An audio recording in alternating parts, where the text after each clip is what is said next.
All right. So welcome. We're going to cover a fair amount of information. If you've been to our previous webinars, some of this in the beginning will be a bit repetitive, but I'm assuming that we have new people on, so I just want to briefly talk a little bit about female hair loss and why nutrition is so important. We'll talk about specific diets, which I think are good for hair and not, and briefly talk about supplements, but I'm primarily going to be focusing on nutrition and diet. This is me. I'm Dr. Mary Wendell. I'm the medical director of Medi Tresse. We only see women here and treat all kinds of hair loss for thousands of women on a yearly basis. Okay, just briefly, I just want to briefly talk about the hair cycle because this is where nutrition is most important. On the diagram on the right, you'll see in the anagen phase, which is the growth phase, at the very bottom is the root of the hair follicle, and that's where the nutrition plays its role. It stimulates new cell growth. This is the matrix of the hair follicle, which is where the hair actually grows.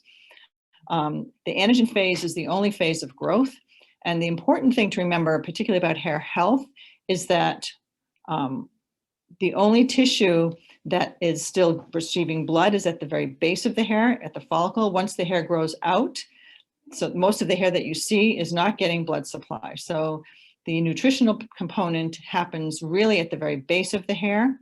Once the hair gets beyond the follicle and is visible to the naked eye, that hair no longer gets any further nutrition. So it's really early on in the growth of any particular hair that nutrition plays its role.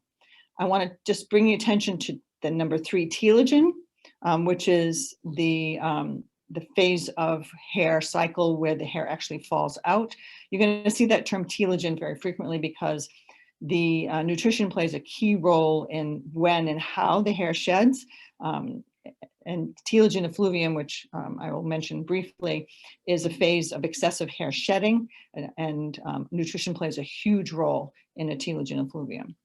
So again, just briefly, the types of hair loss in women, non-scarring alopecia.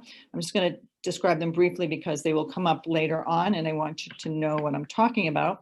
Androgenic alopecia or female pattern hair loss is the genetic part of the genetic type of hair loss, very common, probably up in the order of 40 to 50% of women have some degree of female pattern hair loss. Telogen effluvium is, as I said, excessive shedding. So that shedding phase becomes prolonged and more profuse due to a variety of things, but nutrition plays a huge role there. Traction alopecia is hair loss that occurs as a result of hair care practices, and bad nutrition doesn't cause that, but I will tell you in all of these types of hair loss, when we're treating them, nutrition plays a huge role in recovery. So good nutrition and supplements is a part of all of our treatments of all types of hair loss, even if it's not the primary cause, because we want you to grow a better quality hair as you're recovering from any of these causes of hair loss. Alopecia areata is an autoimmune disorder which causes bald spots and can sadly progress to full, complete balding. Post-cancer hair loss, we're seeing more and more of this as more women are cured of their cancer, but unfortunately the treatments cause their hair to get weaker. And scarring alopecias, all of which are an immune disorder, and nutrition plays a big role there. The frontal fibrosing alopecia, the CCCA, which is central centrifugal cicatricial alopecia, it's a mouthful, and LPP, lichen planopilaris. We're seeing more and more of these scarring alopecias. And again, nutrition plays a role in all types of healing of hair loss. And so in the recovery phase, we want everybody's nutrition to be as good as possible. All right, briefly again, when we treat hair loss, when a woman comes in, we take a thorough medical history, which includes diet. What kind of diet do you follow? What kind of nutrients are you taking? Have you gained or lost any weight recently? Has your hair loss become worse as a result of something you've changed in your diet? Medical history, again, important in terms of, are you under more stress, both physically and emotionally? Because that can play a role in the nutrition, and nutrition can help recover from that type of hair loss. So again, we take a thorough medical history, which includes your nutritional history. Under the physical examination, we do trichoscopy, which is a magnification of the hair follicle, which gives us some idea as to whether or not nutrition can play a role here. Blood work. We pretty much uniformly want to see recent blood work because, again, iron levels, vitamin levels, all of that is important in terms of the cause of the hair loss and then in recovery. We rarely do biopsies, and they're under very specific instances when we're not sure, which honestly is probably less than 5%. Okay, let's talk about nutrition in terms of hair. Okay, I love this quote. Hair follicles are among the most metabolically active cells in the body, and hair growth may be impacted by calorie as well as protein malnutrition, as well as micronutrient deficiency.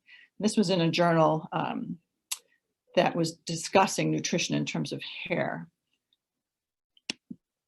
All right, just briefly, we're going to go through some of these nutrients more specifically, but I just want to say that nutritional deficiencies can affect not only just the hair growth, but the structure of the hair. So the hair can look fragile and broken and thin. And acute telogen effluvium, as I mentioned before, that's excessive shedding. That's when the shedding phase is prolonged or more aggressive. We do know that sudden weight loss, as well as iron and protein deficiencies, can aggravate acute telogen effluvium.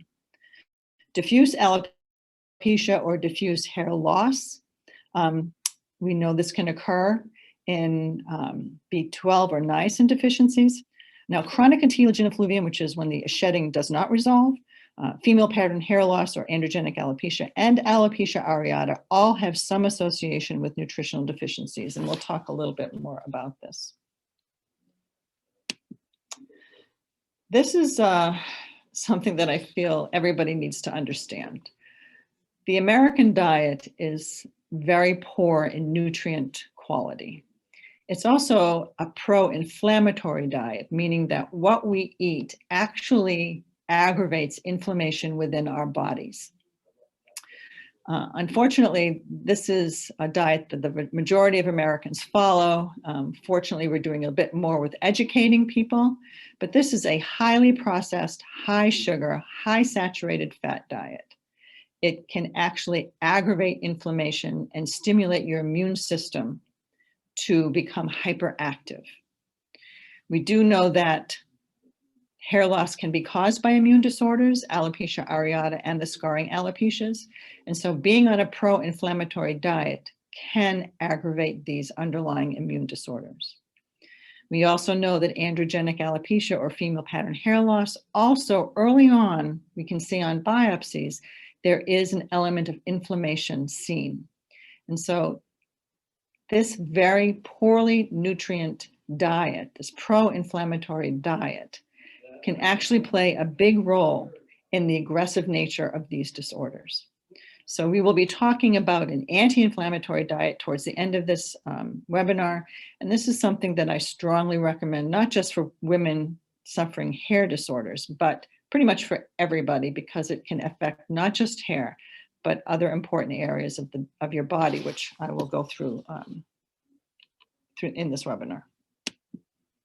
Okay, I'm going to talk about very specific nutritional deficiencies and what do they do to your hair.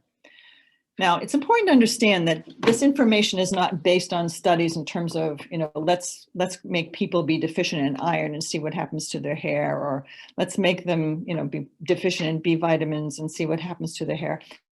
The reality is that creating nutritional deficiencies, first and foremost, I don't think is ethical, but secondly, it takes months to years to see the type of hair abnormalities that occur as a result of these deficiencies. So this information is really based on observational studies. For instance, people come in with hair issues, and then blood work is checked to see, what their iron levels are, what their zinc levels are, what their vitamins levels are. And what we have seen is that very low ferritin levels, which is your total iron levels, is much more prevalent in both telogen effluvium, female pattern hair loss, also seen in alopecia areata, and chronic diffuse telogen effluvium. Ferritin levels is something we can do a blood level on. And in women who are suffering hair loss, their levels should be greater than 50. I will tell you that the vast majority of women, particularly women in their mid to late 40s who have had decades of monthly period blood loss, ferritin levels are frequently very low, less than 10. So we do know that this can affect hair on a variety of levels. Zinc levels have been found to be lower in patients suffering with alopecia areata, female pattern hair loss, and telogen effluvium. Fatty acid levels, we know low levels of fatty acids can cause loss of scalp hair, as well as loss of eyebrows. Selenium, which is a supplement that we sometimes recommend. Low levels can lead to sparse hair. Vitamin D levels, which is primarily we get this from the sun unless you're eating foods that are have supplements in them. Low levels are found in patients with telogen effluvium as well as female pattern hair loss. That photo to the right really was to try and encourage people to get some sunlight. In moderate quantities, it's important to get your vitamin D level, and primarily it comes from the sun unless you're taking a supplement. Vitamin A and vitamin C are antioxidants, which decrease stress on the hair follicle. If your levels are low, it can aggravate stress on the hair follicle and affect growth. Biotin is a B vitamin, and interestingly, we know that low levels can result in alopecia as well as skin rashes. Again, studying women with female pattern hair loss, almost 40% of women with female pattern hair loss actually have low levels of biotin. We know that amino acid deficiencies and protein malnutrition aggravated telogen effluvium and are found in female pattern hair loss. L-lysine, which is a building block of protein, as well as iron deficiencies, the combination of that actually can aggravate a chronic telogen effluvium. And without correcting these deficiencies, the hair will continue to shed. All right. I have a sense that I might have skipped a slide. Nope, okay. All right, important to understand that too much of a good thing can be bad. Some of these nutrients, such as iron, zinc, selenium, vitamin A, and vitamin E, can be toxic to the body if taken in large amounts. That's why it's important to get a proper evaluation and have these nutrients tested if that's a concern and not overdose. Excess vitamin A and selenium can actually cause hair loss. So there's a finite amount, which is good. You go above that amount, it can actually aggravate the situation. All right, I'm going to talk a little bit about foods. And one thing I want you to notice is that when I'm listing the foods that are high in these nutrients, you're never going to see a lot of red meat, a lot of fried foods, fast foods. They're just not nutritionally good for you. So vitamin A aids in the growth of hair, as well as oil production or sebum, which hydrates the scalp and the hair. Vitamin A, as I said, can be toxic if you get too much of it. Vitamin A is found in spinach, green leafy vegetables, kale, we all know about carrots, sweet potatoes, orange fruits, and orange vegetables tend to have vitamin A. Vitamin C is, as I said, was an antioxidant. It combats oxidative stress on the hair and helps the body make collagen, which is a protein necessary for hair structure. Vitamin C also aids in iron absorption, which is incredibly important for healthy hair. Foods high in vitamin C, we all probably know about the citrus fruits, oranges, grapefruits, also found in berries, tomatoes, high in tomato, broccoli, bell peppers. Vitamin D, again, important to stimulate new and old hair follicles to grow. Vitamin D mostly comes from the sunlight, but it also can come from the oily fishes such as salmon, mackerel, and other fatty fishes. It's also fortified in things like milk, and I've seen it in orange juice and cereals as well. But again, primarily it comes from the sun. People in this part of the country are almost all universally deficient in vitamin D. We just don't get enough sunlight. B vitamins, can't stress this enough. Niacin, which is B3, improves the blood circulation, bringing the blood and the nutrients to the hair follicle. results in stronger hair growth, found in a lot of different foods. I just want to mention that these slides will be available on our website. So this information, it can seem overwhelming. There's a lot of information here, but this entire webinar should be on the website. Somebody mentioned that they were having trouble finding them. We will make sure that they're more accessible. Okay, vitamin B6, again, major role in cell metabolism, very important in protein metabolism. And again, the hair is made primarily of protein. Research has shown that B6 can not only help to prevent alopecia, but can aid in the formation of new hairs. Found in a lot of fresh fruits and vegetables, also things like chickpea, whole grains. Vitamin B7, biotin. There's a lot of talk about biotin and hair. It does help boost hair growth, and it is found in eggs, meats, fish, nuts and seeds, sweet potatoes, etc. Vitamin B9, which is folate or folic acid, very important to aid in new hair growth. Studies have shown that a deficiency in vitamin B9 can aggravate androgenic alopecia. It's not the cause of it, but it can aggravate it. And also aggravate telogen effluvium, which again is the excessive shedding. Food sources of folate and folic acid include spinach, asparagus, broccoli, the green vegetables, as well as citrus fruits, lentils, beans, avocados. All right, vitamin B12 helps your body make red blood cells, which is absolutely essential in delivering oxygen to the cell. Unfortunately, vegans, especially, and vegetarians as well, are often deficient in some of these vitamins because not eating meat products or animal products. So it's important for people who have that diet that they get those levels checked and supplement if they are deficient.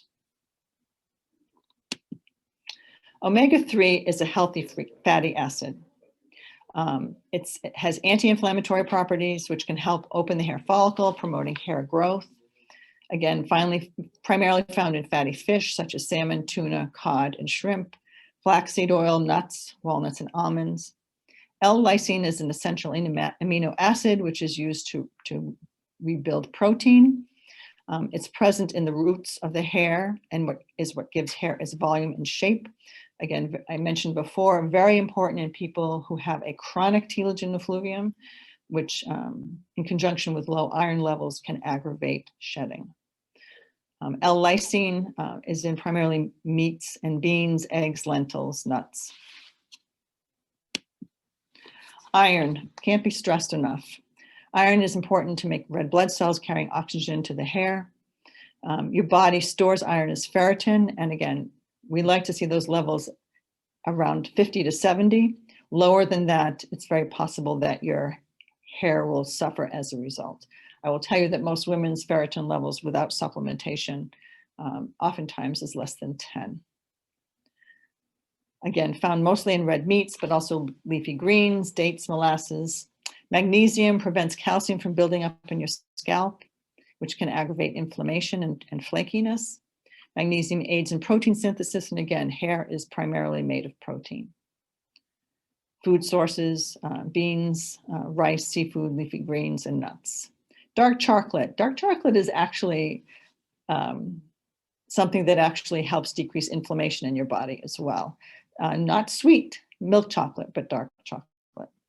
Selenium is a mineral that helps to boost hair growth, but again, too much of it can cause hair loss and brittle hair.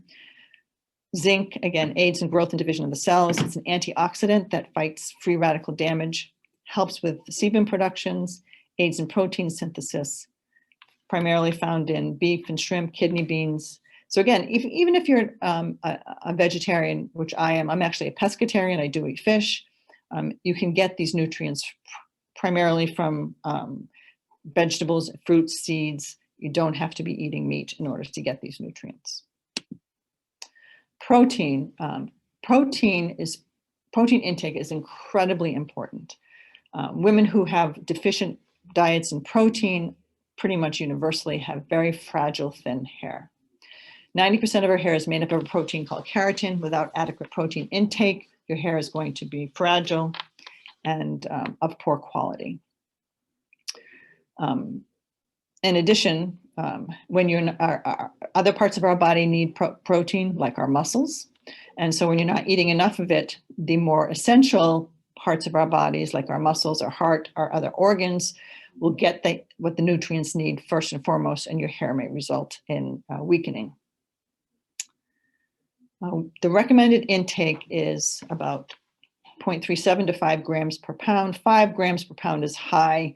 Again, depending on your activity level, I tell most women that sort of normal average body height and weight need about 60 grams of protein a day. Sounds like a lot, but it's actually quite easy to get.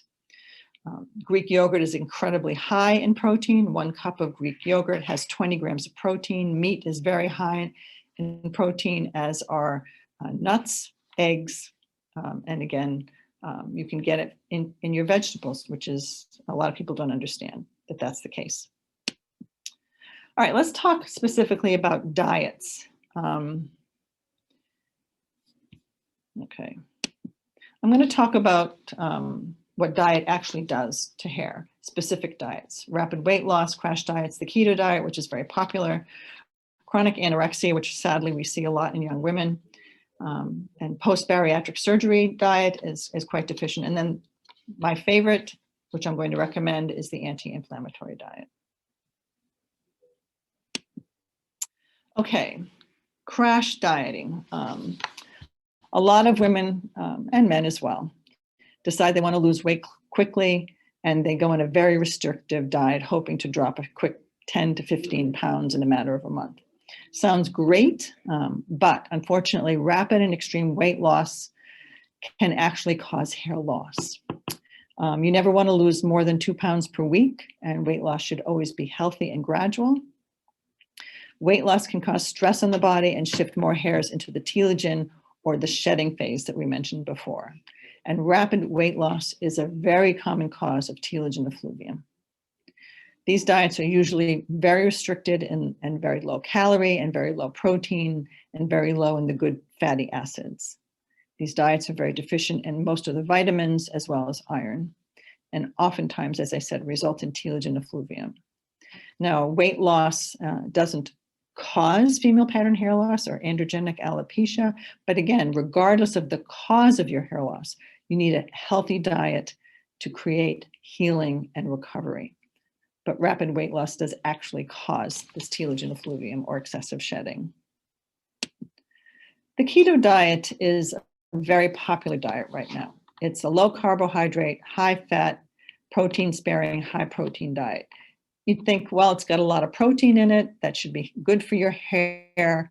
But unfortunately, all studies show that it's a very rapid weight loss, which can precipitate a telogen effluvium, as mentioned before. You'd think because it's high in protein, it should save the body's proteins and protect them and break down the fats as well. But I just recently read a study which demonstrated that it does break down proteins as well as the fats. So that rapid weight loss comes at a cost, and the cost is a loss of good tissue. The hair follicle may not be getting the building blocks it needs to grow healthy hair, and there's oftentimes excessive shedding. We see women come in all the time who've been on restrictive diets like the keto diet, and they're shedding. And so it's not a healthy way to lose weight. You'll lose it quickly, but you may pay the price of hair loss. Obviously, more research is needed in this. This particular type of diet kind of changes over time. It's been around for a while. It has different names. It used to be called protein sparing modified fast. It was the Atkins diet. It's now the keto diet. Atkins has modified actually to be less restrictive, which is a healthy thing. Okay, chronic anorexia is, again, I tell people, think about models and how thin they are. And when you look at them, look at their hair, and their hair tends to be very poor quality. And again, these diets are chronically restricted in proteins, calories, iron, and vitamins, and can induce a chronic telogen effluvium with excessive hair and very fragile, dry, breaking hair. Just doesn't grow well. Again, we don't recommend rapid weight loss or chronic anorexia and restrictive diets, just not healthy for your hair. Post-bariatric surgery. Bariatric surgery can be life-saving for people who are morbidly obese. So I'm not saying people shouldn't have bariatric surgery, but patients need to understand that they may have hairs with their issue right after surgery and then beyond. Oftentimes there's a telogen in the fluvium that occurs about 2 to 4 months after the surgery. It can occur with any surgery, but this is a very big surgery, and so it's not uncommon for people to have a telogen effluvium following 2 to 4 months after surgery. The other problem is that the diet that patients are on when they're in the weight loss phase, which is about a year following surgery for people that are morbidly obese, it's a very severely restricted, calorie restricted, and vitamin deficient diet. Unfortunately, despite supplementation, excuse me, a lot of people still are deficient in vitamins. The diet actually has a lot of protein in it, which is good, but unfortunately, there's poor absorption of nutrients following removal of part of your stomach. So the result is thin, fragile hair that doesn't grow well. Again, it's just important, to maintain the supplementation and monitor those nutrient levels in the recovery phase. Okay, so what is, excuse me, the anti-inflammatory diet, and why is this important? Normally, our immune system gets activated when it recognizes foreign substances like bacteria, viruses. We hear about this now, unfortunately, with COVID. When the body's attacked with chemicals, plant pollen, our body reacts to them, and that's a good thing because it's meant to protect us from harm. However, if the inflammation becomes chronic, it can then lead to disease. And so we do know, as mentioned before, that chronic inflammation causes diseases, including hair. It can aggravate, I'm going to say aggravate disease. It can aggravate cancer, heart disease, can aggravate arthritis and autoimmune disorders, can aggravate bowel disorders, many of which are autoimmune, excuse me, and also can affect hair, such as alopecia areata and scarring alopecia, both of which are autoimmune disorders, and again, can cause chronic inflammation, aggravating female pattern hair loss, as well as a telogen effluvium. So there are foods that may directly cause inflammation, and these are similar to the ones we mentioned before. Refined foods such as snacks, breads from highly processed flour, candy, cakes, pretzels, fried food, soda, high sugar drinks. Red meat is actually very pro-inflammatory. Margarine, shortening, and lard. So think fast food, think processed foods. You go to a fast food restaurant, everything on that tray is likely to be pro-inflammatory. It's going to affect hair health as well as body health. There are anti-inflammatory foods, things that we can eat that can actually diminish the amount of inflammation that's going on in our body. This is a quote from Dr. Frank Hu, who's a professor of nutrition at the Harvard School of Public Health. And he states in one of his recent review articles on nutrition and hair, he said, many experimental studies have shown that components of foods or beverages may have anti-inflammatory effects or benefits. So that's what you want to focus on. You want to focus on foods that can help decrease the inflammation in your body. Just a list. Tomatoes are very anti-inflammatory. Olive oil, green leafy vegetables, nuts, almonds, walnuts, fatty fish like salmon, tuna, and sardines, pretty much all the fruits, particularly berries, cherries, oranges, curry, turmeric, and black pepper, very common in Southeast Asian and Indian foods, as well as ginger, which are anti-inflammatory. I'm just going to give you a couple examples of very specific diets. Dr. Weil is a Harvard physician who focuses on nutrition and aging, actually, but also believes strongly in the anti-inflammatory diet. Briefly, his recommendations are to follow this anti-inflammatory diet, which again, it's not meant to be a weight loss diet, although many people who change their diet from a pro-inflammatory versus an anti-inflammatory diet will lose weight if they follow it carefully because it's so healthy. Generally, you eat a variety of foods, as much fresh fruit as possible, minimizing the consumption of fast food and processed foods. Processed foods is anything that's not in its natural state. You want to eat a lot of fresh fruits, vegetables, and nuts. Reduce the amounts of foods made with unprocessed wheat flour and sugar, especially white breads and a lot of snack foods. You want to eat whole grains like bulgur wheat and unprocessed wheat flour and brown rice. Eat a lot of beans, lentils, squash, and sweet potatoes, and eat only moderate amounts of pasta. Again, reduce the saturated fat, eating less butter, but less cream, less high-fat cheese and fatty meats. Most red meats are very fatty. You want to include avocados, nuts, especially walnuts, cashews, and almonds. In terms of cooking oil, you want to use primarily olive oil. If you want something that has less flavor to it, you can use canola, safflower, or sunflower oils, which are okay in small amounts. To get your omega-3 fatty acids, you want to eat the salmon and the sardines. I'm not a big fan of salmon or sardines, but I eat a little bit every week. And then I do eat a lot of flaxseed, which you can get ground and put in soups and yogurt and other types of foods. It rarely has any flavor to it at all. There are omega-3 fatty acid. There are omega-3 supplemented eggs, which you can purchase, which is interesting that they're in eggs, which are traditionally thought of not being as healthy, but in fact, they can be very healthy.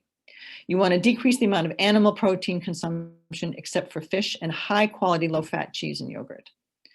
Eating fruits and vegetables from all parts of the color spectrum, especially berries, tomatoes, orange and yellow fruits, dark leafy green vegetables. Limit alcohol intake, although red wine is felt to have more health benefits in limited quantities. This is what Dr. Will calls this anti-inflammatory food pyramid. Again, foods in the bottom are the ones you want to eat the most of. You work your way up, and again, the quantities decrease as you go up. So this is interesting because Dr. Weil's anti-inflammatory food pyramid is pretty much the same as the Mediterranean diet pyramid.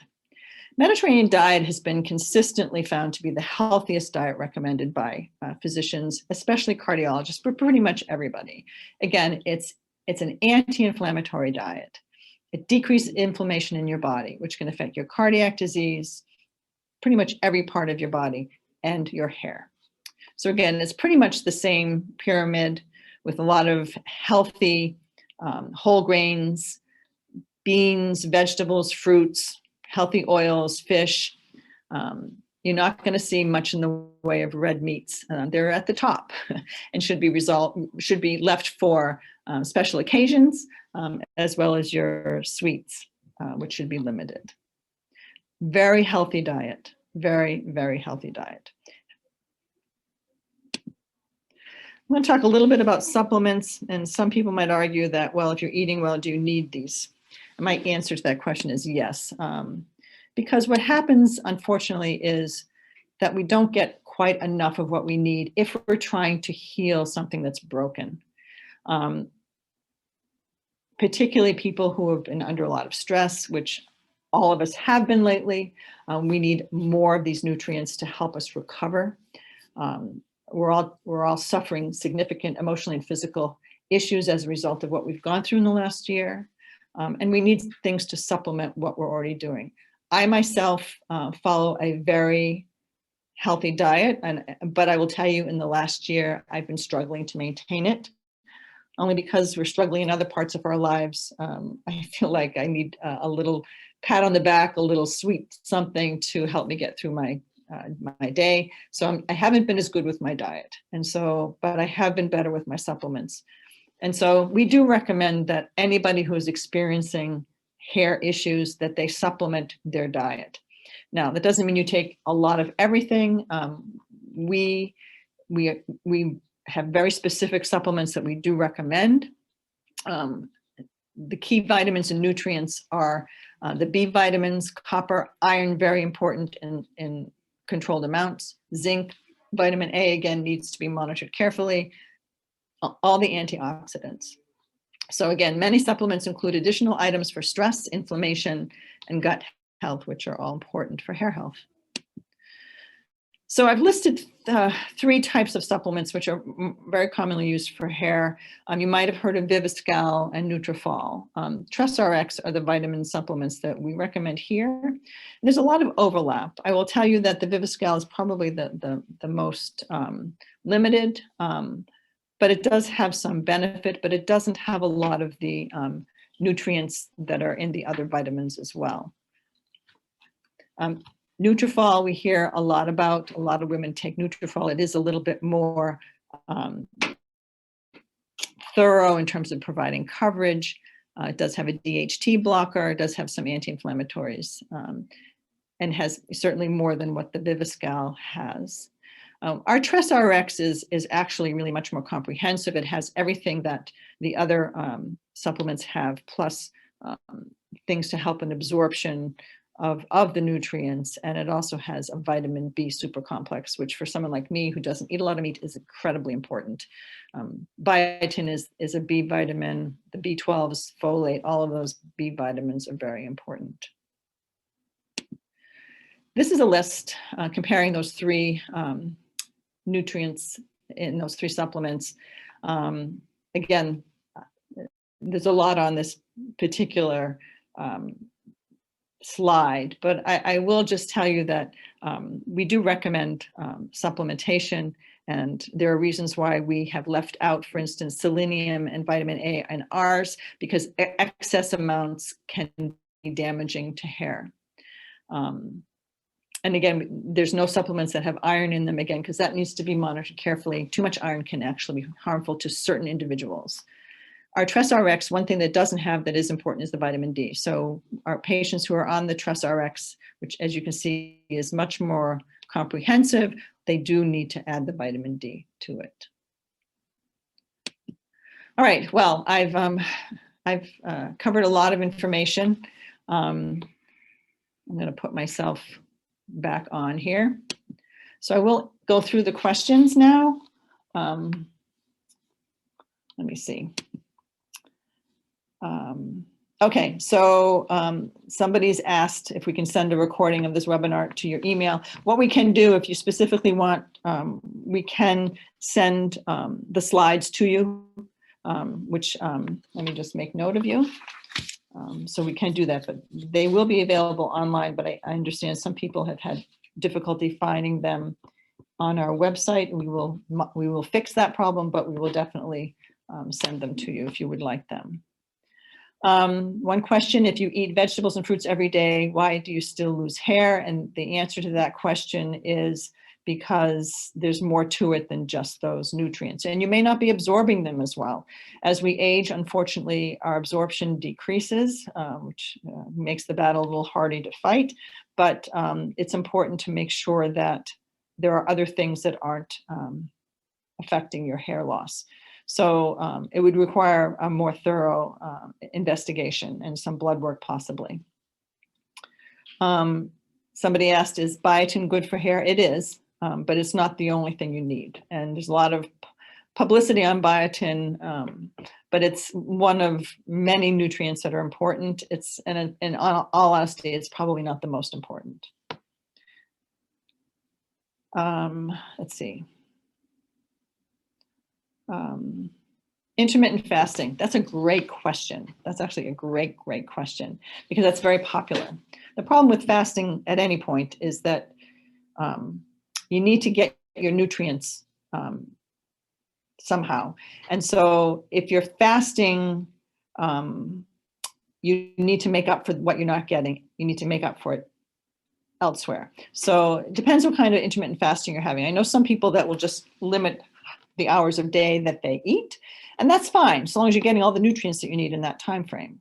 But I think if someone is consistently fasting for like a day here or there, like a couple of days a week, which I know people that do, you really need to supplement. You're not going to get the nutrients that you need.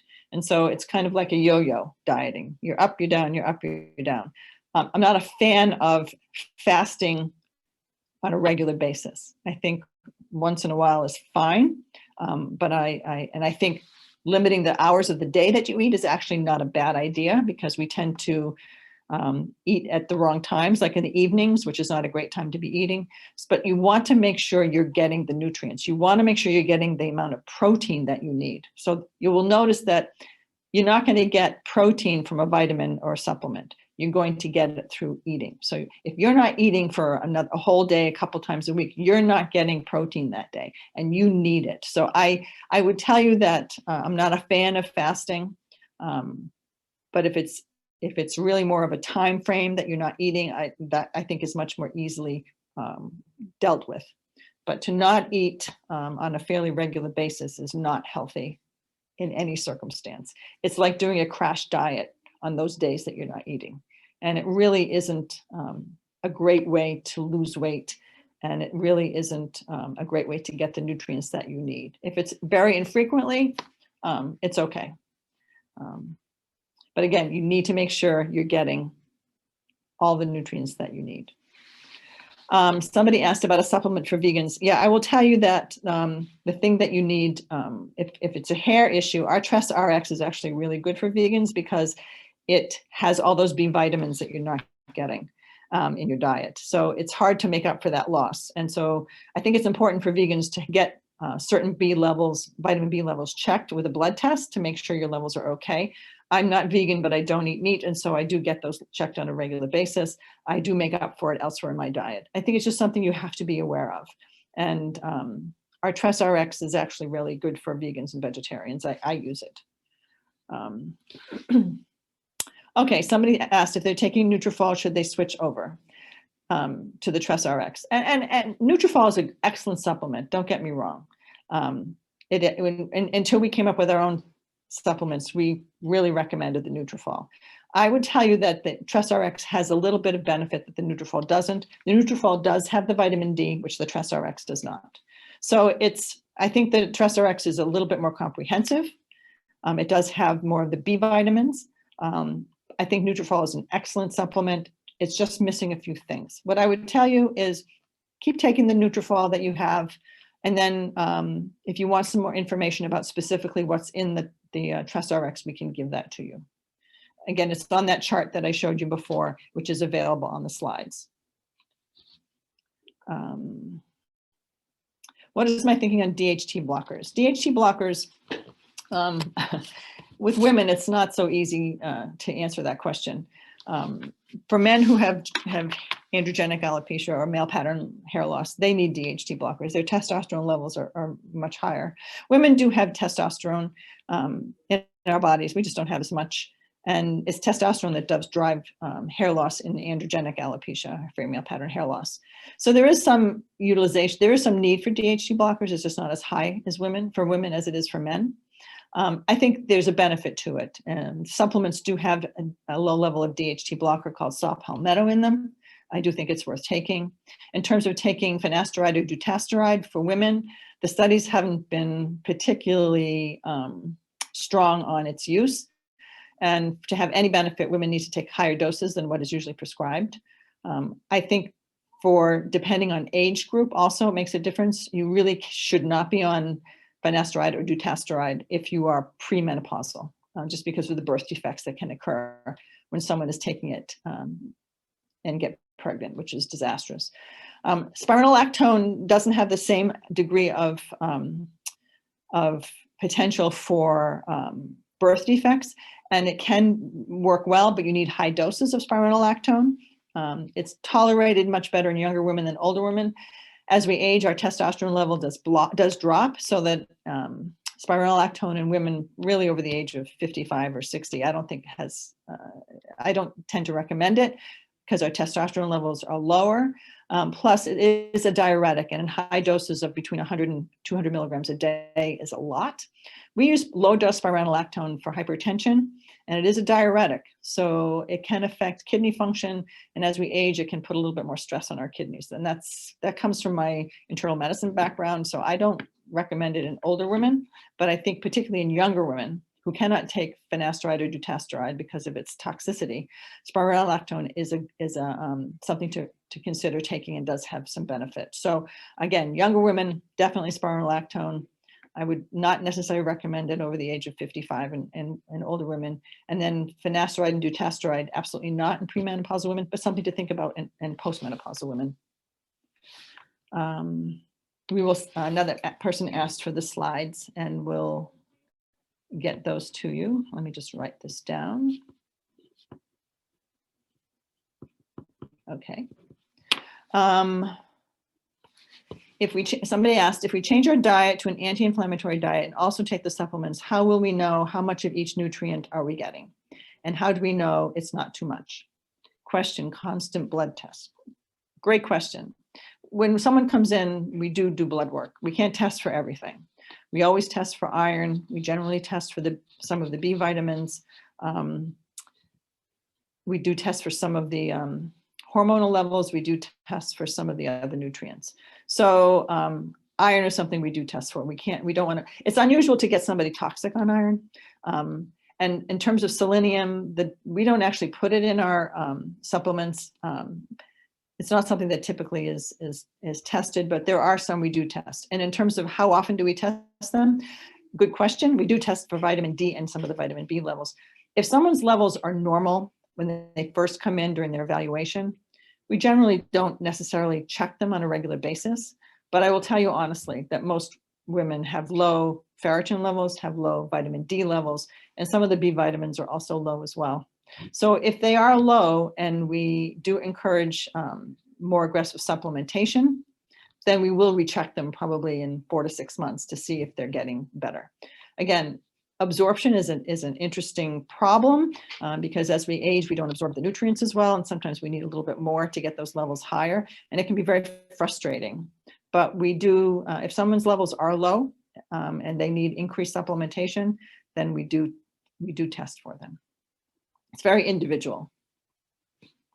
My thoughts on collagen. Somebody asked, what are my thoughts on collagen? You know, collagen is a protein. I assume you're talking about collagen supplements. It's just a protein. And so it's no better than any other protein. And the interesting thing about protein is it actually needs to be broken down before then it's put back. So our bodies break down the proteins into its small building blocks, and then it gets sent to our cells to then be rebuilt into collagen. So if you're taking it internally, it's like a protein. It's no better than any other protein. How much vitamin D should a person take? And that's totally dependent on who you are, where you live, what your levels are. In general, in this part of the country, where we get very little sunlight, at a minimum, vitamin D comes in units. At a minimum, most of us need 500 international units of vitamin D. I will tell you that most of us need more than that because most of us are deficient. My vitamin D levels a few years back were like 10. I see levels of 5 all the time, and we like to see it around 50 for hair health. So rarely does somebody need a prescription of vitamin D, which is a high dose. Sometimes we do that for short term and then get them back on an over-the-counter dosage. So it's a very individual, but I would tell you that at a minimum in the Northeast, 500 units a day. Honestly, for older women past the age of 50, I would say more like 1,000 units a day. You really cannot overdose vitamin D taking those levels. So when the sun comes out, we recommend 15 minutes of direct sunlight to get vitamin D. For those of us who are slathering on sunscreens to prevent skin aging, you're not going to get much absorption. So it's a battle. But 15 minutes of sunlight, no sunscreen, can help increase your vitamin D levels naturally, but probably still need supplementation. Question, how do you know if you're getting enough or too much of certain nutrients? Again, we test. You can test for almost everything. We don't test for everything. We test for the most important ones. And again, we tend to not supplement the things that you can be toxic on, except those we do test. Iron levels, we test, and that's the most common one that can become toxic if it's too high. And so you'll notice that in vitamins for 50 plus women who are over the age of 50, there's no iron in most over-the-counter vitamins because it can become toxic in certain people. It's unusual, but it can. But we do monitor. But we monitor more because they're not getting enough. Rarely do we see really high levels. Somebody asked, their hair stopped growing. She's postmenopausal. Should I be worried that this will happen? Oh, excuse me, her armpit hair stopped growing. Should she be worried if this will happen on her scalp? You know, as we get past and through menopause, again, our testosterone levels fall, all of our hormone levels fall, and that's probably why the hair stops growing on our bodies. In all honesty, there's not necessarily a direct correlation, but typically as women age and their hormone levels drop, the hair on the scalp tends to weaken as well. So there's not necessarily a direct correlation. I wouldn't tell you every woman's going to have hair loss, and virtually every woman notices that their arm hair, leg hair, whatever, decreases growing. But I think that it just makes us more aware that our bodies are changing and it can affect our hair growth. Just so everybody knows, my next webinar is actually going to be on hormonal therapy and hair. So it's a hot topic, and particularly in postmenopausal women, many of whom are on hormonal therapies, but also in younger women, how do hormones affect their hair? So it's a really good question. Is there supplements that doesn't contain animal products? The answer to that question is yes. Let me just write this down. If you would like, you can, if you email, send a question on our website, we can get that information specifically back to you. If you take multiple supplements, do you need cross-reference? Do you need to cross-reference all of them to know that you're getting the total amounts? And how do you know what amount is right for you? I will tell you that the most important thing is that you're not getting too much if you're taking high-dose supplementation, particularly vitamin A, selenium, iron, vitamin E. Those things can be particularly a problem if you're taking too much. It's interesting because if you don't get enough, it can be a problem. If you take too much, that can be a problem too. So again, if you're taking high dose supplementation, there are some instances where levels do need to be taken. So how do you know what the right amount is for you? That's an excellent question. It's very individual. It depends on how you absorb them, what your diet is like. So it may require some blood levels to be taken. Somebody asked about Nutrafol. Nutrafol is 4 tablets a day. That's what it states on the bottle. Taking 1 a day, you're going to get some benefits from it, but all the studies that have shown benefit to hair is based on the 4 tablets a day. Okay. Let me just write some things down here.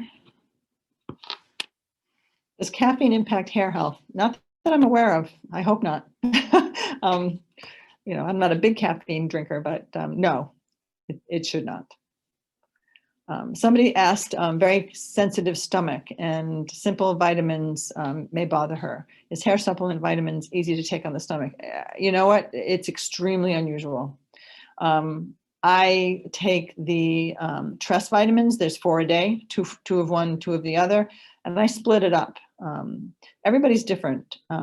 If you have a sensitive stomach, sometimes things can be a little irritating to your stomach. So even over-the-counter vitamins can be irritating to certain people who are sensitive. So it really is, in a lot of cases, splitting them up, taking them throughout the day rather than taking them all at once can help. So hair supplementation vitamins can affect you too. It doesn't often. We don't hear a lot of complaints about it, but it depends on you. Is Nutrafol safe to take while breastfeeding? Nutrafol does have saw palmetto in it, which is a testosterone blocker.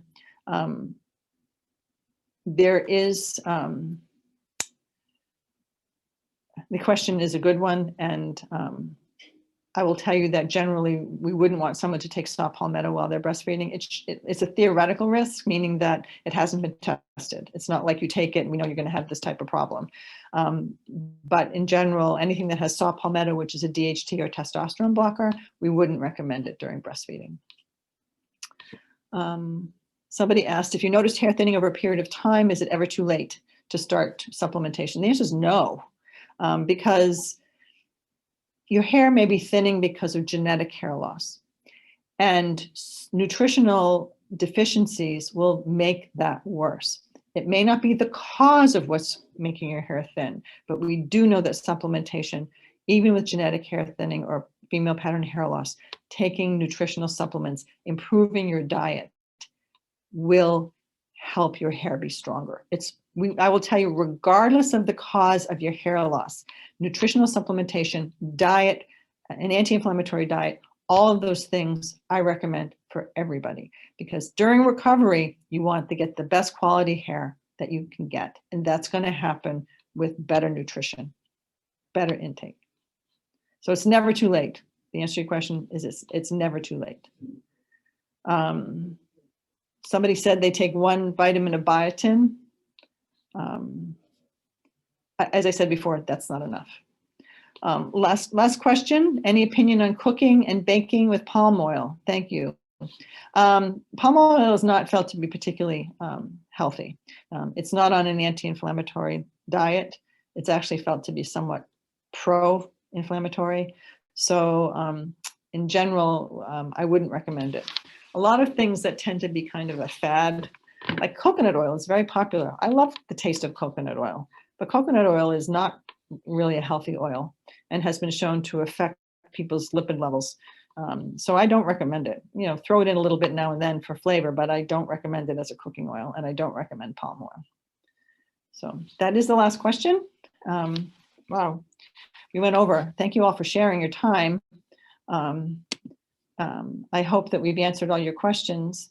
And